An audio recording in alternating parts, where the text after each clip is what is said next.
He is a brute of a buck. He's probably the biggest bodied buck I've killed, biggest antlered buck I've killed, and was the most unique tracking job we've ever had.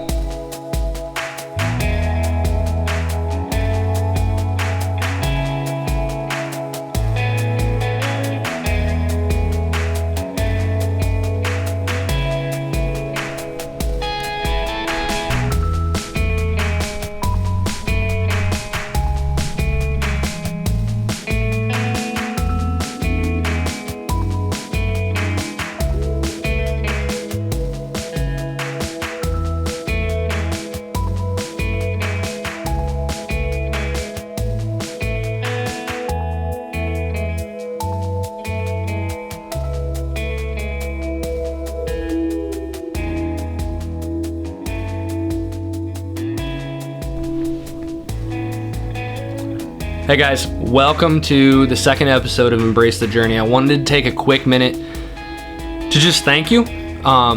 We've had a lot of good feedback lately on Facebook about the podcast. You guys have just been awesome.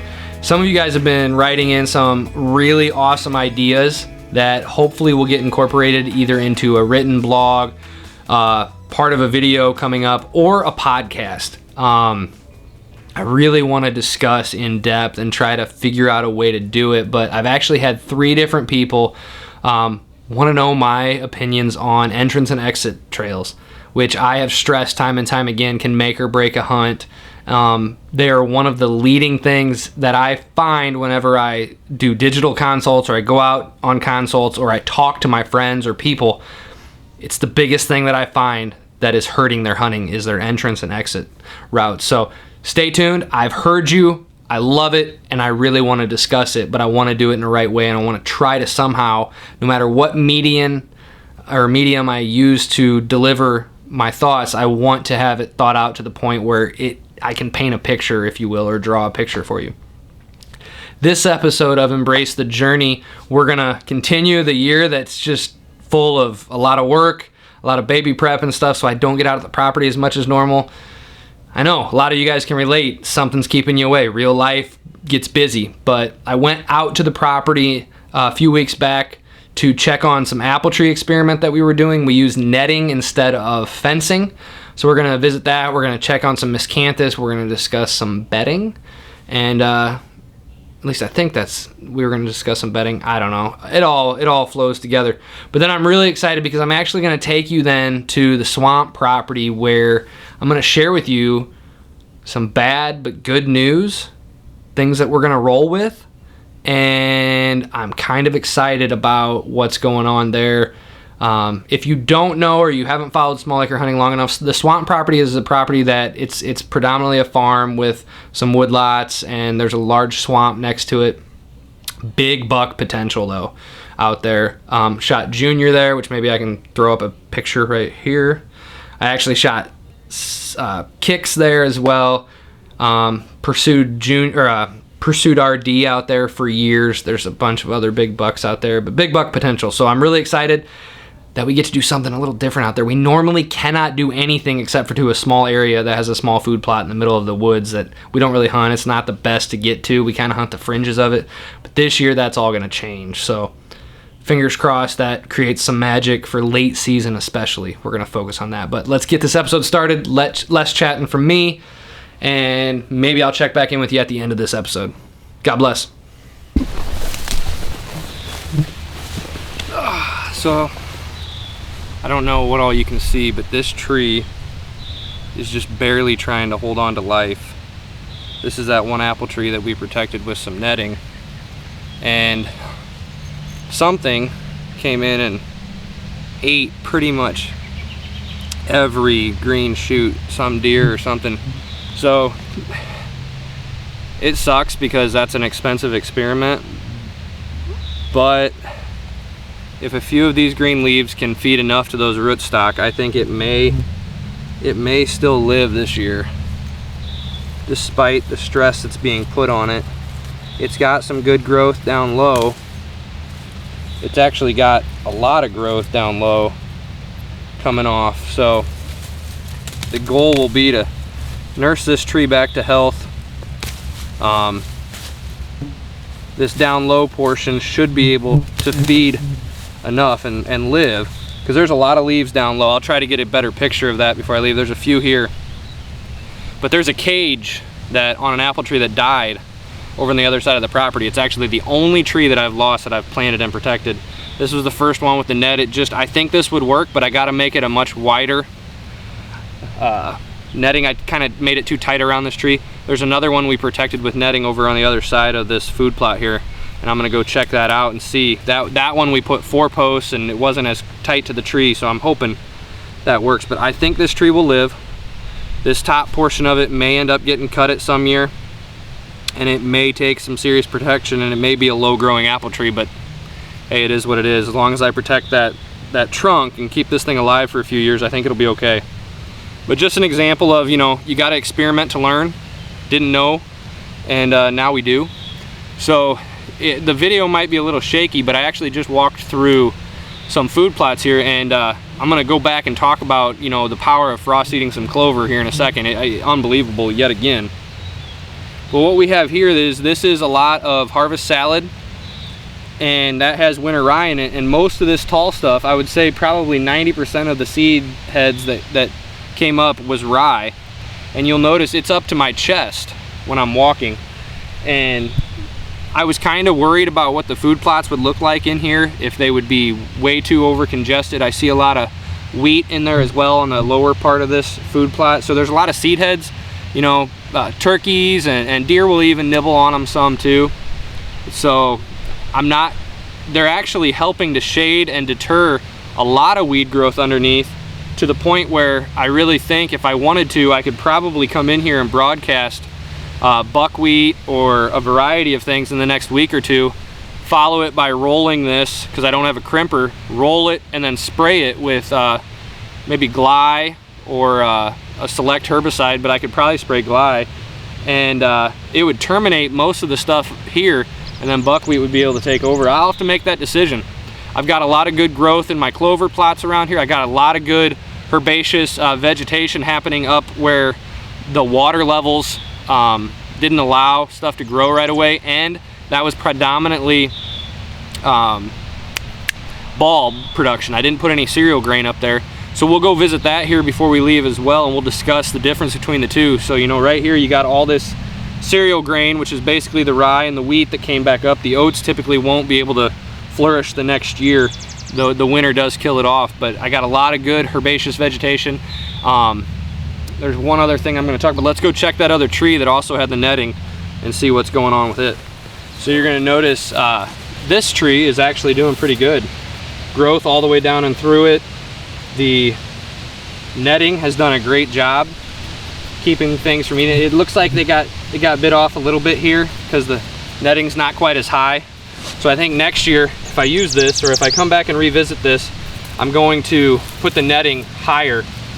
We were kind of limited with the stakes that we had, but we got a bunch more, and we could always come back and do that. But yeah, this tree's doing great. The netting worked awesome. We're gonna go check on some miscanthus giganteus before I get out of this section of the property. And I think I got a camera over there I need to check as well. It looks like I've got a catalpa tree over here. I always like diversity, and I haven't protected a catalpa tree ever because I've never had one. And that might be a candidate to keep, because I'm a fan of diversity, and they're a pretty cool looking tree. So I'm gonna take some pictures of that. I believe it's a catalpa tree, if I remember what the foliage and the flowers look like. Just another example. While we're here, so I planted some miscanthus in here because if you remember right, walking in between that tree, those two trees right there, is my entrance, and I wanted to shield it. And you'll notice, see if I can get it on camera, we're having, there's one miscanthus shoot going up, there's one right there turned sideways, and it looks like I had about 60 to 80% germinate and come to. It's tough to see them when they're at this young stage. There's one right down in there. But I'll be able to protect them and spray around them this next year when I can find the stalks, and mark them with some marking tape, because remember I shoved these in the ground pretty quickly. So This was a tree that when we were brush hogging the very first time out here on the property, I went to go over it, and as the front of the tractor hit it, I remember looking at it and being like, man, that really looks like an apple tree, but I wasn't sure. Having zero knowledge of the property, and I'm not 100% on identifying trees, I backed up and I went around it. Well, as we began to free the canopy up around it, this actually wasn't always mowed on that side of it. I came back through last year, I think it was last year or 2 years ago, and I mowed around it and it was flowering, and I go, man, maybe this is an apple tree. But we've never really paid attention to this side of the property. But then last year we decided we were gonna put a blind up down here.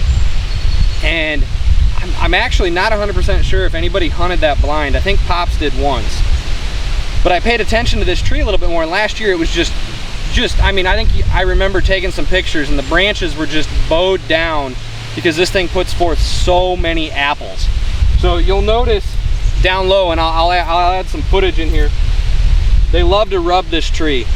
And I actually think this tree produces so well and so many apples, and I even planted a couple fruit trees now within 50 yards of this tree because of this, to try to further enhance the pollination and assist it.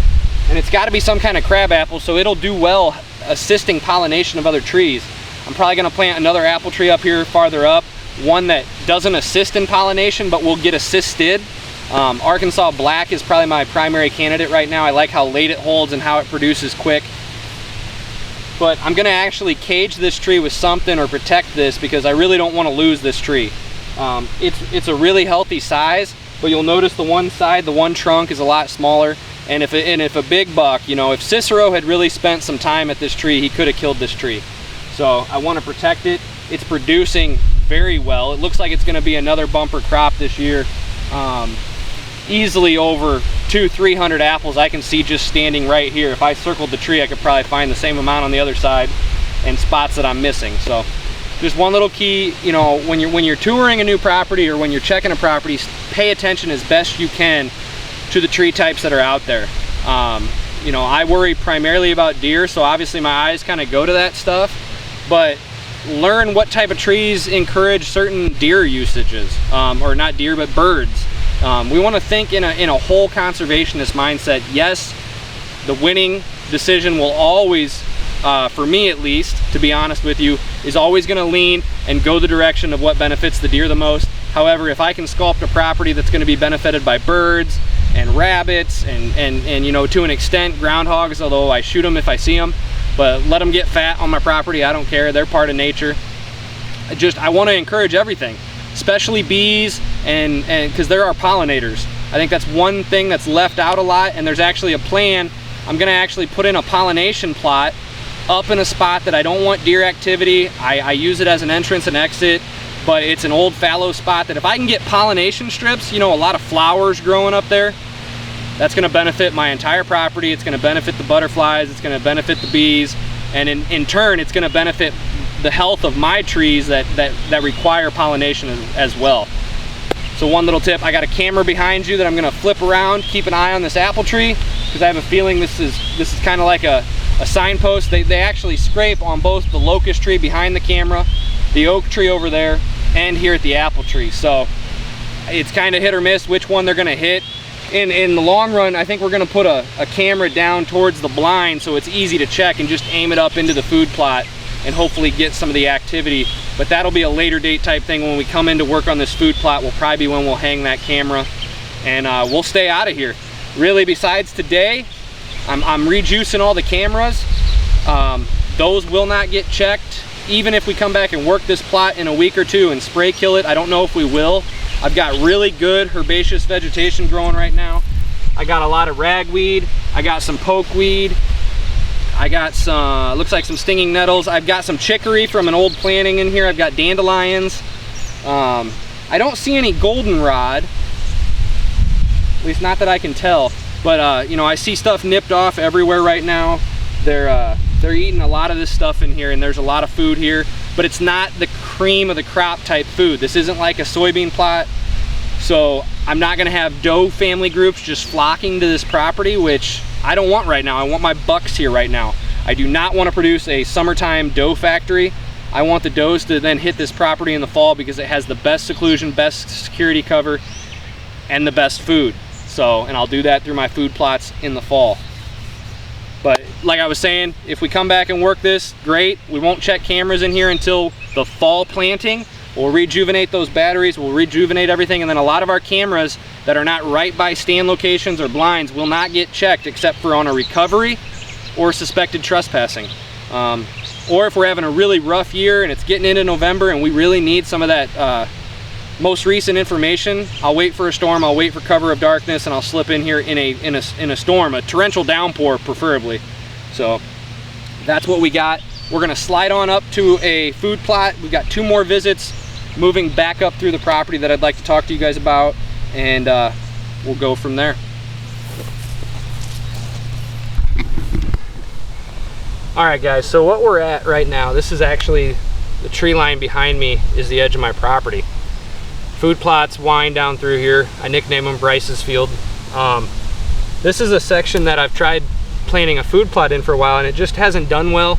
It seems to suffer, especially up along the edge here from daylight. But I also like the idea of going to more clover. So it's something that I really like because it's low maintenance for the most part. Clethodim really is the only thing I really worry about. You'll notice, you know, a lot of people are gonna look at this and say, hey, there's not much clover, or there's a lot of other stuff. Well, this clover is about 8 inches tall, 10 inches tall. And there is ragweed throughout here. There's a bunch of other stuff in here that's just getting annihilated. Top's bit off of all the stuff. So I haven't even mowed this yet this year. This was frost seeded just this year. So this is less than a year old clover. And you can see throughout behind me, it's just a carpet.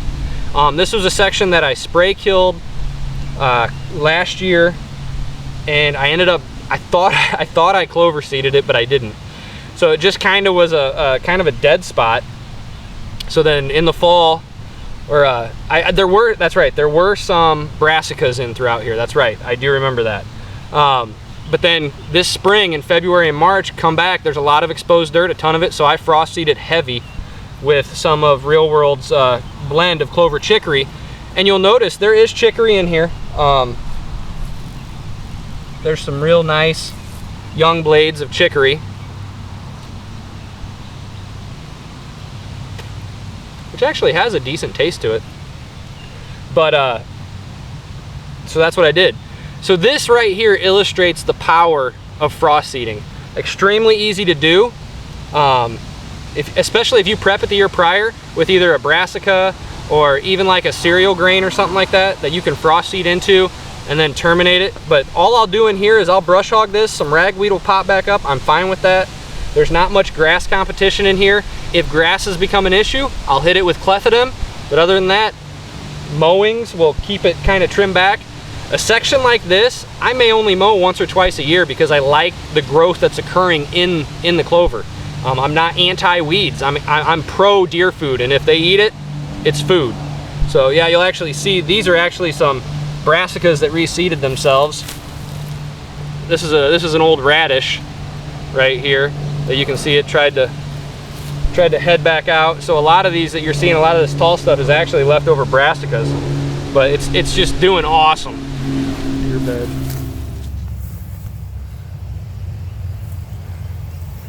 Could have been a fawn.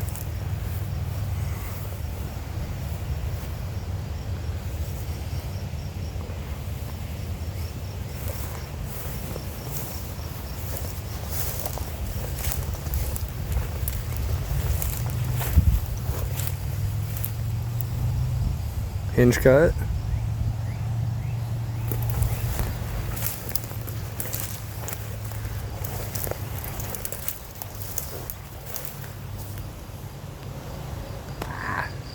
Using my phone here, so bear with me. Behind me, you'll notice those shoots. That's 1 year. That's one tree I laid down sideways, and it's producing cover. And you'll notice, if I can get a good shot, this entire area used to be just fallow open area, grass, and I hinged over a bunch of invasive pear trees and cottonwoods, and bam, I'm just getting explosion of growth. So, and got something for you, folks.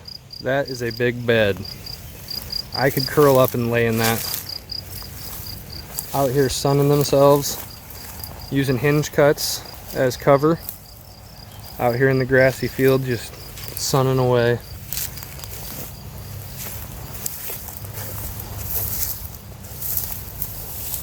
So over there, beside a couple of those, here's a great shot.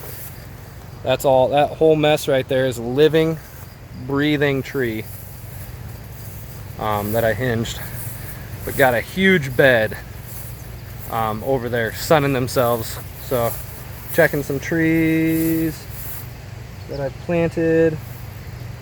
Don't necessarily think this one lived. Oh wait, it's right there.